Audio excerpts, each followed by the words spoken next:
Kitab Matius. Ingatlah, jangan kamu melakukan kewajiban agamamu di hadapan orang supaya dilihat mereka. Karena jika demikian, kamu tidak beroleh upah dari Bapamu yang di sorga. Jadi, apabila engkau memberi sedekah, janganlah engkau mencanangkan hal itu, seperti yang dilakukan orang munafik di rumah-rumah ibadat dan di lorong-lorong, supaya mereka dipuji orang. Aku berkata kepadamu, sesungguhnya mereka sudah mendapat upahnya. Ya, benar. Tetapi jika engkau memberi sedekah, janganlah diketahui tangan kirimu apa yang diperbuat tangan kananmu. Hendaklah sedekahmu itu diberikan dengan tersembunyi, maka Bapamu yang melihat yang tersembunyi akan membalasnya kepadamu. Dan apabila kamu berdoa, janganlah berdoa seperti orang munafik. Mereka suka mengucapkan doanya dengan berdiri dalam rumah-rumah ibadat dan pada tikungan-tikungan jalan raya, supaya mereka dilihat orang. Aku berkata kepadamu, sesungguhnya mereka sudah mendapat upahnya. Tetapi jika engkau berdoa, masuklah ke dalam kamarmu, tutuplah pintu, dan berdoalah kepada Bapamu yang ada di tempat tersembunyi. Maka Bapamu yang melihat yang tersembunyi akan membalasnya kepadamu. Lagi pula dalam doamu itu, janganlah kamu bertele-tele seperti kebiasaan orang yang tidak mengenal Allah. Mereka menyangka bahwa karena banyaknya kata-kata, doanya akan dikabulkan. Jadi, janganlah kamu seperti mereka. Karena Bapamu mengetahui apa yang kamu perlukan sebelum kamu minta kepadanya.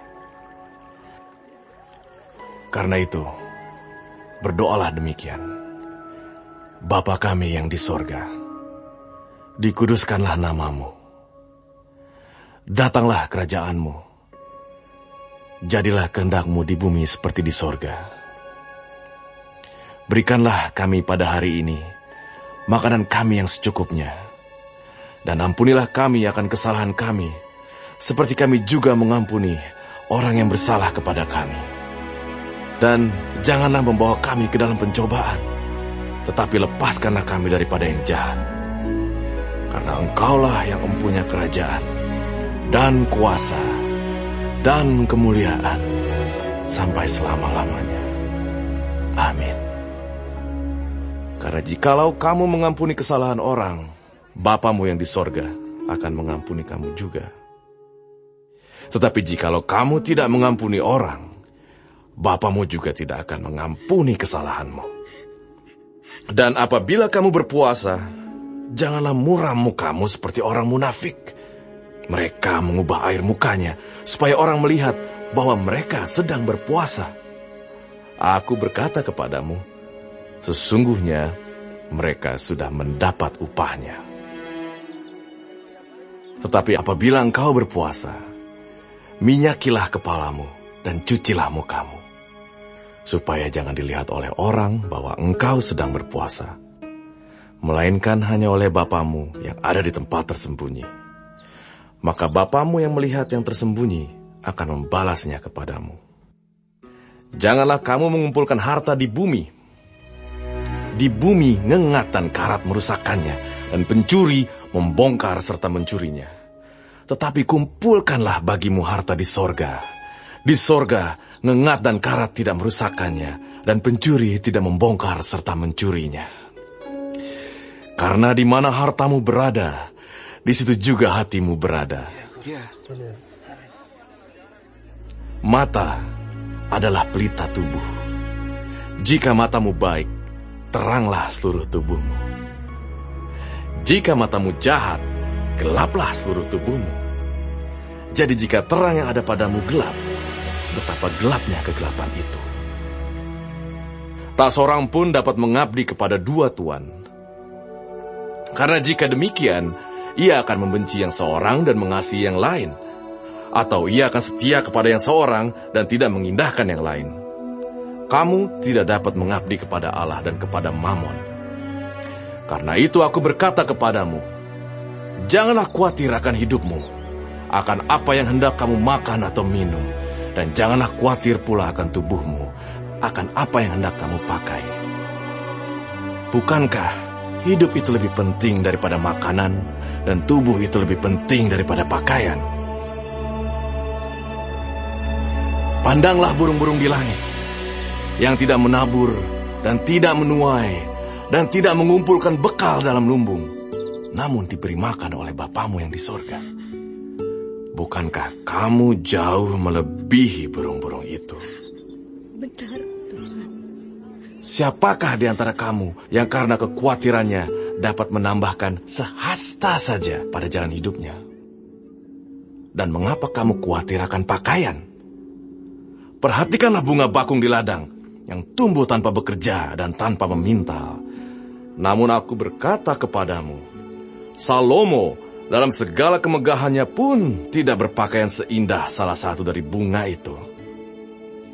Jadi jika demikian Allah mendandani rumput di ladang, yang hari ini ada dan besok dibuang ke dalam api, tidakkah Ia akan terlebih lagi mendandani kamu, hai orang yang kurang percaya? Sebab itu, janganlah kamu khawatir dan berkata, apakah yang akan kami makan? Apakah yang akan kami minum? Apakah yang akan kami pakai? Semua itu dicari bangsa-bangsa yang tidak mengenal Allah. Akan tetapi Bapamu yang di sorga tahu bahwa kamu memerlukan semuanya itu.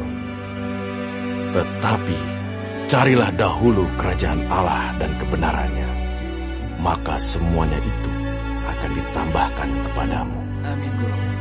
Sebab itu, janganlah kamu khawatir akan hari besok, karena hari besok mempunyai kesusahannya sendiri. Kesusahan sehari cukuplah untuk sehari. Jangan kamu menghakimi, supaya kamu tidak dihakimi. Karena dengan penghakiman yang kamu pakai untuk menghakimi, kamu akan dihakimi. Dan ukuran yang kamu pakai untuk mengukur, akan diukurkan kepadamu. Mengapakah engkau melihat selumbar di mata saudaramu, sedangkan balok di dalam matamu tidak engkau ketahui? Bagaimanakah engkau dapat berkata kepada saudaramu, biarlah aku mengeluarkan selumbar itu dari matamu, padahal ada balok di dalam matamu? Hai orang munafik, keluarkanlah dahulu balok dari matamu, maka engkau akan melihat dengan jelas untuk mengeluarkan selumbar itu dari mata saudaramu. Jangan kamu memberikan barang yang kudus kepada anjing, dan jangan kamu melemparkan mutiaramu kepada babi, supaya jangan diinjak-injaknya dengan kakinya, lalu ia berbalik mengoyak kamu. Mintalah, maka akan diberikan kepadamu. Carilah, maka kamu akan mendapat. Ketoklah, maka pintu akan dibukakan bagimu.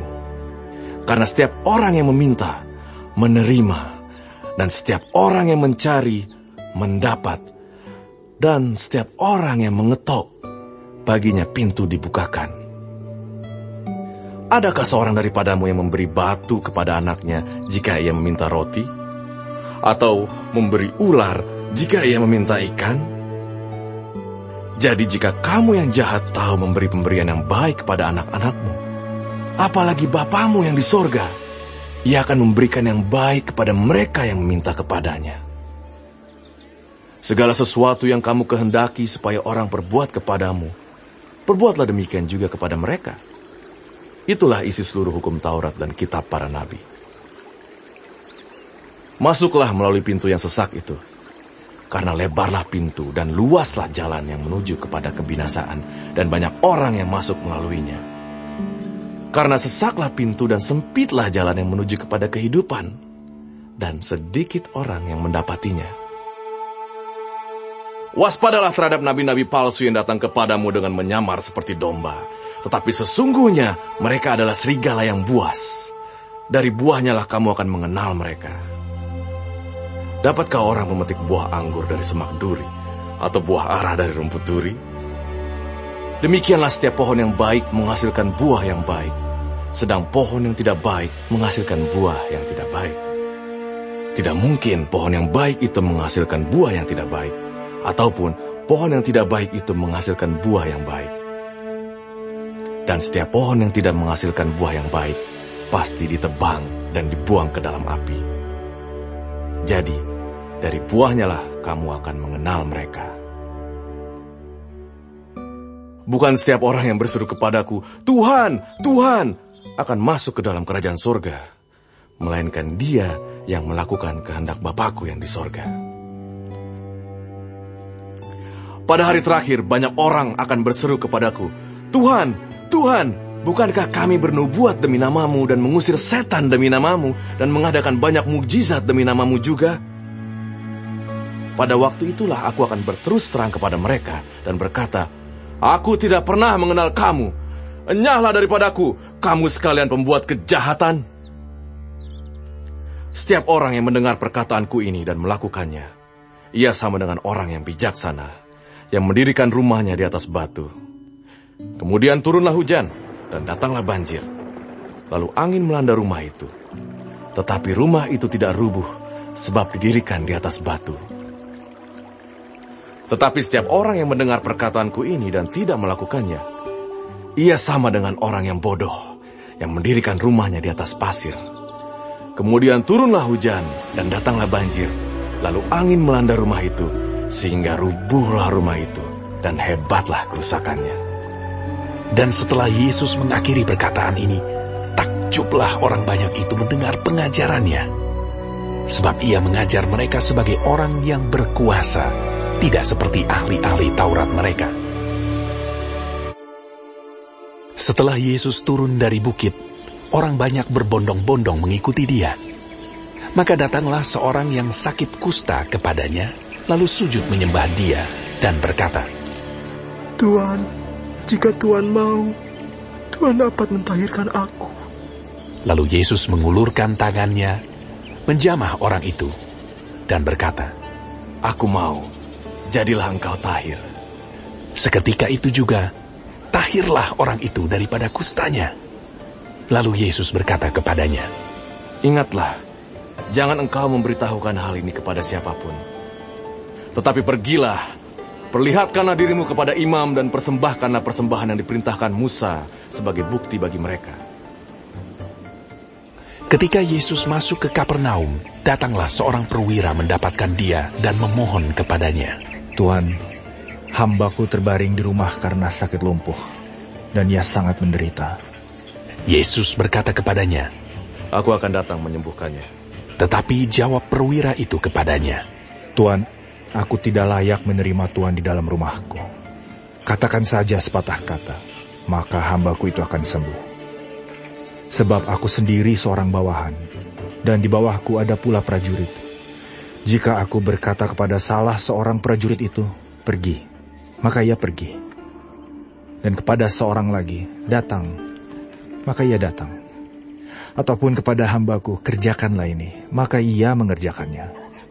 Setelah Yesus mendengar hal itu, heranlah ia, dan berkata kepada mereka yang mengikutinya, Aku berkata kepadamu, sesungguhnya iman sebesar ini tidak pernah aku jumpai pada seorang pun di antara orang Israel. Aku berkata kepadamu, banyak orang akan datang dari timur dan barat, dan duduk makan bersama-sama dengan Abraham, Ishak, dan Yakub di dalam kerajaan surga. Sedangkan anak-anak kerajaan itu akan dicampakkan ke dalam kegelapan yang paling gelap. Di sanalah akan terdapat ratap dan kertak gigi. Lalu Yesus berkata kepada perwira itu, Pulanglah, dan jadilah kepadamu seperti yang engkau percaya. Maka pada saat itu juga, sembuhlah hambanya. Setibanya di rumah Petrus, Yesus pun melihat ibu mertua Petrus terbaring karena sakit demam. Maka dipegangnya tangan perempuan itu, lalu lenyaplah demamnya. Ia pun bangunlah dan melayani dia. Menjelang malam dibawalah kepada Yesus banyak orang yang kerasukan setan, dan dengan sepatah kata Yesus mengusir roh-roh itu dan menyembuhkan orang-orang yang menderita sakit. Hal itu terjadi supaya genaplah firman yang disampaikan oleh Nabi Yesaya. Dialah yang memikul kelemahan kita dan menanggung penyakit kita. Ketika Yesus melihat orang banyak mengelilinginya, ia menyuruh bertolak ke seberang. Lalu datanglah seorang ahli Taurat dan berkata kepadanya, Guru, Aku akan mengikut engkau kemana saja engkau pergi. Yesus berkata kepadanya, Serigala mempunyai liang dan burung mempunyai sarang, tetapi anak manusia tidak mempunyai tempat untuk meletakkan kepalanya. Seorang lain, yaitu salah seorang muridnya, berkata kepadanya, Tuhan, izinkanlah aku pergi dahulu menguburkan ayahku. Tetapi Yesus berkata kepadanya, Ikutlah aku, dan biarlah orang-orang mati menguburkan orang-orang mati mereka. Lalu Yesus naik ke dalam perahu, dan murid-muridnya pun mengikutinya. Sekonyong-konyong mengamuklah angin ribut di danau itu, sehingga perahu itu ditimbus gelombang. Tetapi Yesus tidur. Maka datanglah murid-muridnya membangunkan dia. Katanya, ia berkata kepada mereka, Mengapa kamu takut? Kamu yang kurang percaya. Lalu bangunlah Yesus menghardik angin dan danau itu. Maka danau itu menjadi teduh sekali. Dan heranlah orang-orang itu. Katanya, Orang apakah dia ini? Sehingga angin dan danau pun taat kepadanya. setibanya di seberang, yaitu di daerah orang Gadara, datanglah dari pekuburan 2 orang yang kerasukan setan menemui Yesus. Mereka sangat berbahaya, sehingga tidak seorang pun yang berani melalui jalan itu. Dan mereka itu pun berteriak, katanya, Apa urusanmu dengan kami? Hai, anak Allah. Adakah engkau kemari untuk menyiksa kami sebelum waktunya? Tidak jauh dari mereka itu, sejumlah besar babi sedang mencari makan. Maka setan-setan itu meminta kepadanya. Katanya, Jika engkau mengusir kami, suruhlah kami pindah ke dalam kawanan babi itu. Yesus berkata kepada mereka, Pergilah! lalu keluarlah mereka dan masuk ke dalam babi-babi itu.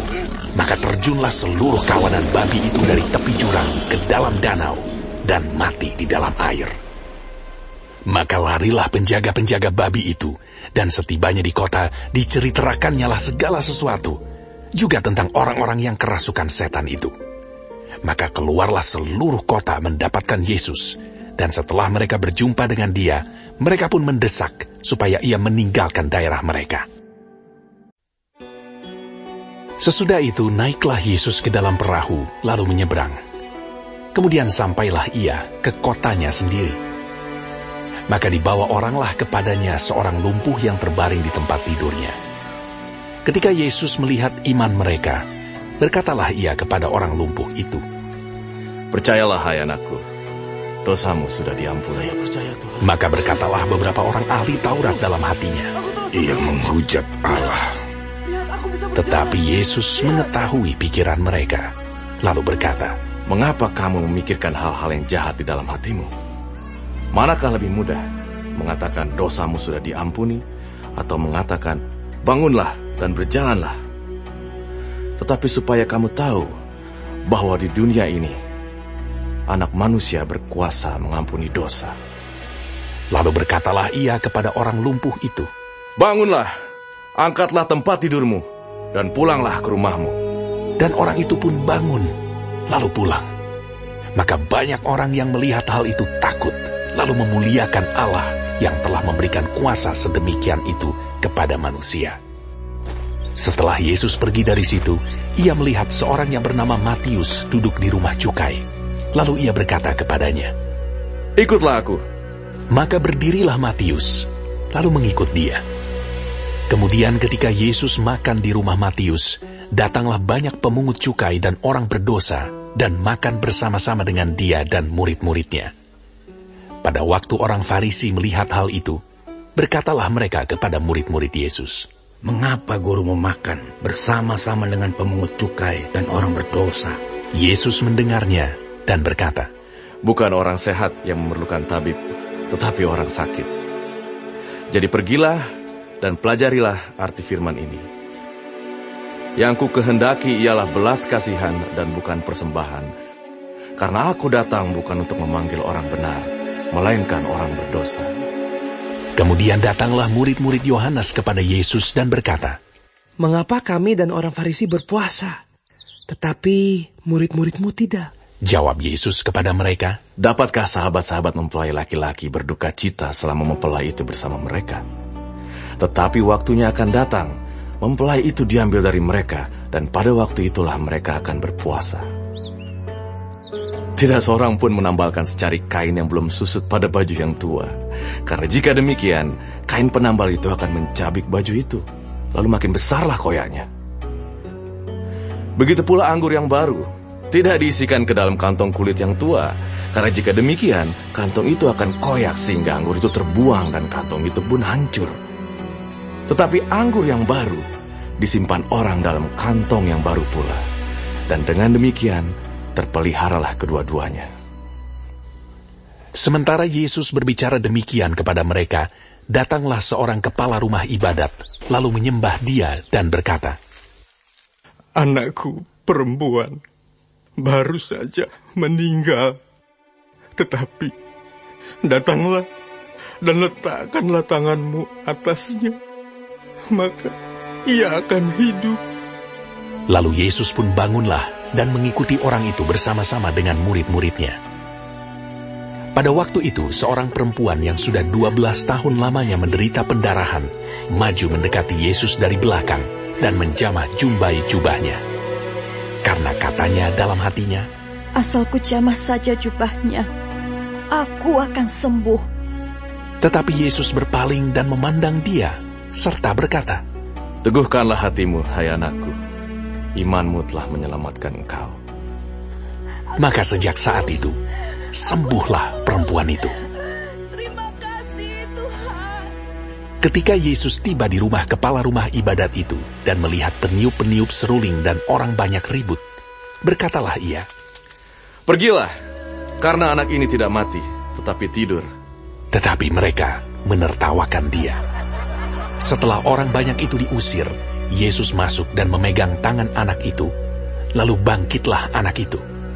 Maka tersiarlah kabar tentang hal itu ke seluruh daerah itu. Ketika Yesus meneruskan perjalanannya dari sana, 2 orang buta mengikutinya sambil berseru-seru dan berkata, "Kasihanilah kami, hai anak Daud." Setelah Yesus masuk ke dalam sebuah rumah, datanglah kedua orang buta itu kepadanya, dan Yesus berkata kepada mereka, "Percayakah kamu bahwa aku dapat melakukannya?" Mereka menjawab, "Ya Tuhan, kami percaya." Lalu Yesus menjamah mata mereka sambil berkata, "Jadilah kepadamu menurut imanmu." Maka meleklah mata mereka. Dan Yesus pun dengan tegas berpesan kepada mereka, katanya, "Jagalah, supaya jangan seorang pun mengetahui hal ini." Tetapi mereka keluar dan memasyurkan dia ke seluruh daerah itu. Sedang kedua orang buta itu keluar, dibawalah kepada Yesus seorang bisu yang kerasukan setan. Dan setelah setan itu diusir, dapatlah orang bisu itu berkata-kata.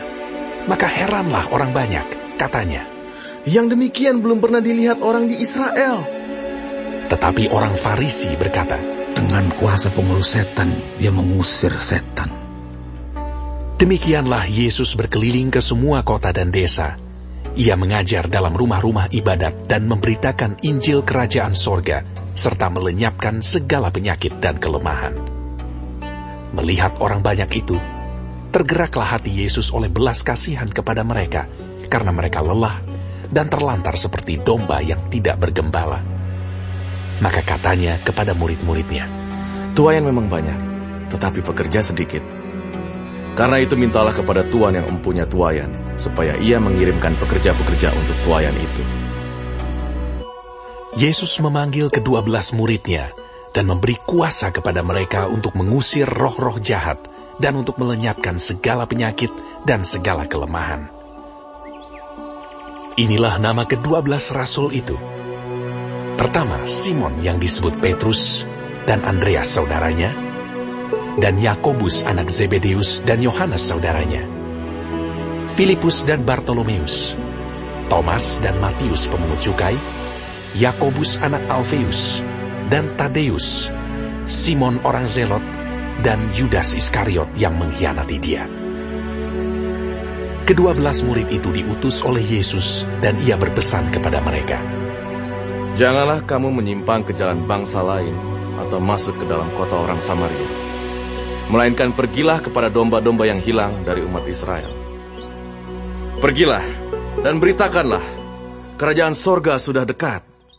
Sembuhkanlah orang sakit, bangkitkanlah orang mati, tahirkanlah orang kusta, usirlah setan-setan. Kamu telah memperolehnya dengan cuma-cuma, karena itu berikanlah pula dengan cuma-cuma. Ya, Guru. Janganlah kamu membawa emas atau perak atau tembaga dalam ikat pinggangmu. Janganlah kamu membawa bekal dalam perjalanan. Janganlah kamu membawa baju 2 helai, kasut atau tongkat, sebab seorang pekerja patut mendapat upahnya. Apabila kamu masuk kota atau desa, carilah di situ seorang yang layak, dan tinggallah padanya sampai kamu berangkat. Apabila kamu masuk rumah orang, berilah salam kepada mereka.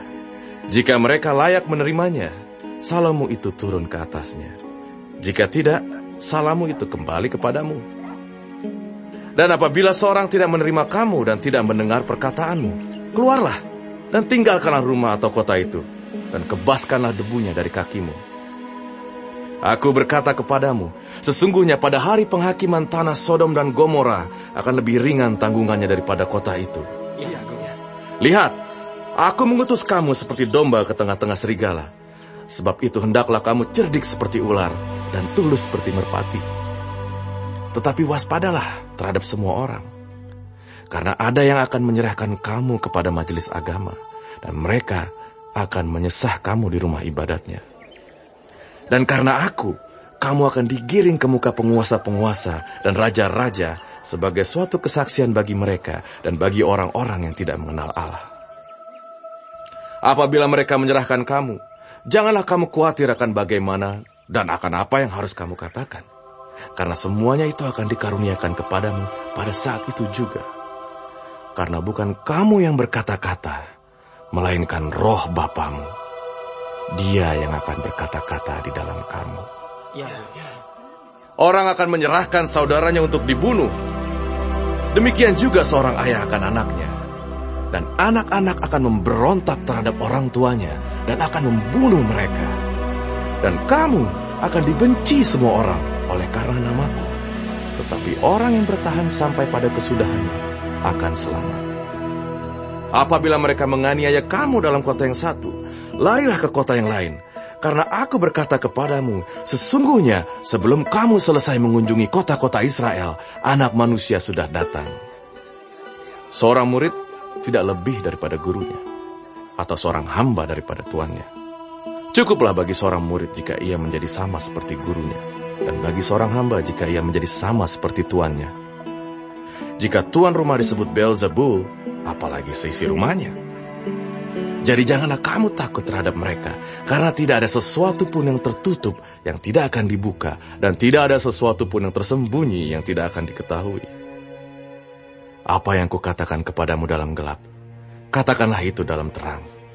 Dan apa yang dibisikkan ke telingamu, beritakanlah itu dari atas atap rumah. Dan janganlah kamu takut kepada mereka yang dapat membunuh tubuh, tetapi yang tidak berkuasa membunuh jiwa. Takutlah terutama kepada Dia yang berkuasa membinasakan baik jiwa maupun tubuh di dalam neraka.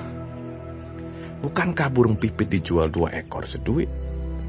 Namun seekor pun daripadanya tidak akan jatuh ke bumi di luar kehendak Bapamu. Dan kamu, rambut kepalamu pun terhitung semuanya. Sebab itu, janganlah kamu takut, karena kamu lebih berharga daripada banyak burung pipit.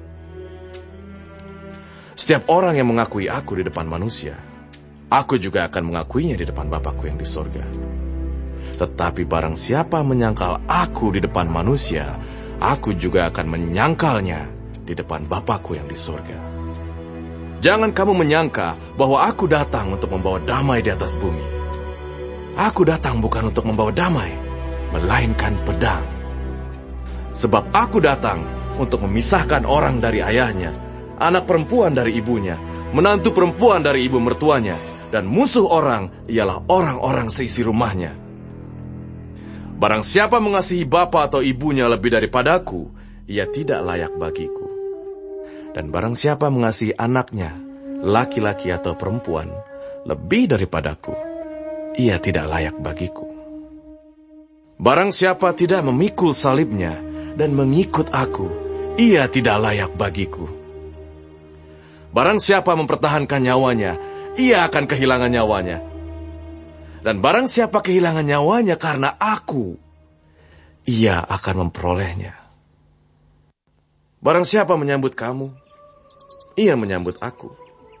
Dan barang siapa menyambut aku, ia menyambut Dia yang mengutus aku. Barang siapa menyambut seorang nabi sebagai nabi, ia akan menerima upah nabi.